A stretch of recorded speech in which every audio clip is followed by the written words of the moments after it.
Hello வணக்கம், இது உங்கள் சிவி ஜோன். ஸோ எல்லாருமே எப்படி இருக்கீங்க? இப்போ பார்த்தீங்கன்னா சரஸ்வதி ஐயப்பன் நம்மளுடைய விஜய் பார்வதி அவங்களுடைய அம்மா வந்துட்டு அவங்களுடைய சோஷியல் மீடியாவில் வந்து ஒரு விஷயத்த வந்து ஷேர் பண்ணியிருக்காங்க. அஞ்சு வண்ண பூவையே தாலேலோ அந்த சாங் இருக்கு பாருங்க, ரொம்ப அழகான சாங்கு. அந்த சாங் போட்டு நம்ம விஜய் பார்வதி இது வரைக்கும் இந்த பிக் பாஸ் சீசனில் எத்தனை பேரால் வந்து அடி வாங்கியிருக்காங்க. குறிப்பாக பார்த்தீங்கன்னா சபரி அந்த தலை டாஸ்கில் பட்டிருக்கும் அந்த அடி. அதுக்கப்புறம் ஒரு இடத்துல காமெடியாக பண்ண சொல்லிட்டு பின்னாடி திரும்பி எட்டி ஒன்று விட்டுருப்பாரு, அப்படியே தமானு போய் விட்டுருப்பாங்க. அந்த விஷயங்கள் நிறைய விஷயங்கள் அவங்க அடி. அப்புறமா வந்து கமருதீன் கூட அந்த டிக்கெட் ஃபினால் அப்படி இழுத்து போட்டு பார்ப்பாங்க. அதுக்கப்புறம் வந்து எல்லாரும் வந்து பாலை எரிஞ்சிருப்பாங்க பாருங்க, 4 பேர் சேர்ந்து டார்கெட் பண்ணியிருப்பாங்க, அதில் அவங்க வின் பண்ணியிருப்பாங்க. இந்த மாதிரி நிறைய விஷயங்கள்லாம் வந்து கலெக்டிவாக ஒரு வீடியோவை ரெடி பண்ணி அதை போட்டு அதுக்கப்புறம் அவங்க அதை எப்படி கடந்து வந்தாங்கன்னு சொல்லி போட்டு மேலே வந்து ஒரு சில வரிகள்லாம் வந்து எழுதியிருக்காங்க. என்னென்னா அவங்க தனிமைப்படுத்தப்பட்டார்கள், மேன் ஹேண்டல், கேரக்டர் வந்து அசசினேட் பண்ணுறது, ஹியூமிலியேட்டர், ப்ரொஜெக்டர் நெகட்டிவாக ப்ரொஜெக்ட் பண்ணியிருந்திருக்காங்க. நெவர் அப்ரிஷியேட், இது வரைக்கும் அப்ரிஷியேட் பண்ணதே கிடையாது அவங்களோட விஷயங்களுக்கு.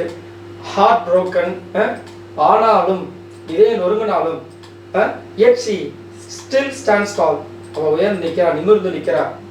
வி ஸ்டாண்ட் வித் யூ பாரு அப்படின்ற மாதிரி போட்டு ஒரு அழுகிற மாதிரி ஒரு ஈமோஜி போட்டு கீழே அந்த வீடியோ வந்து ஷேர் பண்ணியிருக்காங்க. அதை வந்து அவங்களுடைய அம்மா வந்து அவங்களுடைய சோஷியல் மீடியாவில் ஷேர் பண்ணியிருக்காங்க. ரொம்ப ஒரு ஒரு ஒரு வருத்தமான ஒரு விஷயம்.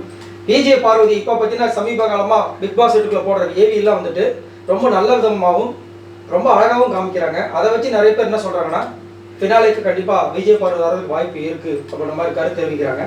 இன்னொரு சில பேர் அதெல்லாம் வரமாட்டாங்க, வரவும் கூடாது அப்படின்ற மாதிரியும் ஒரு சில பேர் வந்து கருத்து தெரிவிக்கிறாங்க. பட் எனக்கு 2 பேருமே கமருதீன் விஜய் பார்வதி 2 பேருமே ஃபினாலேக்கு வந்தால் ரொம்ப நல்லாயிருக்கும். அவங்கள வந்து பார்க்குறதுக்கு நிறைய பேர் வந்து காத்துக்கிட்டு இருக்காங்க. ஏன்னா அந்த ரெக்கார்டுக்கு அப்புறமா வந்து கமருதீன் கூட பார்த்துட்டாங்க. ஆனால் விஜய் பார்வதி இன்னும் அப்டேட் இது வரைக்கும் எதுவுமே தெரியல.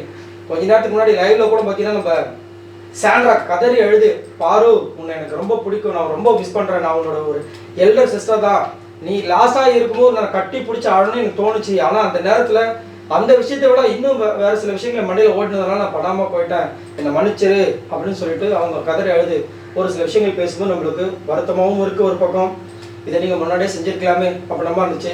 அந்த நேரத்தில் ஒரு நல்ல ஒரு ஸ்போர்ட்டிவாக நீங்கள் எடுத்துருக்கலாமே அப்படின்ற மாதிரி நிறைய விஷயங்கள் மைண்டுக்கு ஓடினாலும் முடிஞ்சு போச்சு, சரிங்களா? அதனால் அதை பற்றி பேசி பிரோஜனம். பட் இப்போ சாண்ட்ரா அந்த மாதிரி விஷயங்கள் பேசுகிறது கண்டிப்பாக வந்து விஜய் பார்வதி பார்த்தாலும் அவங்களுக்கு ஒரு மன ஆறுதலாக இருக்கும், கண்டிப்பாக இருக்கிறது வாய்ப்பு இருக்குது. ஆனால் அதை கோத்ரூ பண்ணுறது அவங்க தான், நம்ம எதுவும் சொல்ல முடியாது. ஸோ இதை பற்றி உங்களோட கருத்துக்களை சொல்லுங்கள். உண்மையிலேயே வந்து பார்வதிக்கு கிடைத்த அம்மாவும் சரி, அம்மா கிடைத்த பொண்ணு சரி, ரொம்ப கொடுத்து வச்சவங்கன்றது தான். ஏன்னா ஒருத்தர் விட்டு கொடுக்காம இவ்வளோ தூரம் வராங்களே, ரொம்ப அழகானது. ஏன்னா அவங்கள விட்டு வேறு யார் இருக்கா, அந்த மாதிரி தானே. சரி, இதை பற்றி உங்களோட கருத்துக்களை சொல்லுங்கள். கண்டிப்பாக விஜய் பார்வதியை வந்துட்டு எல்லாரும் எதிர்பார்த்துட்டு இருக்காங்க. கூடிய விரைவில் விஜய் பார்வதி திரும்பவும் ஸ்ட்ராங்காக வந்து கம்பேக் கொடுப்பாங்க. மறக்காம கமெண்ட் சொல்லுங்கள். பாய் நண்பர்கள்.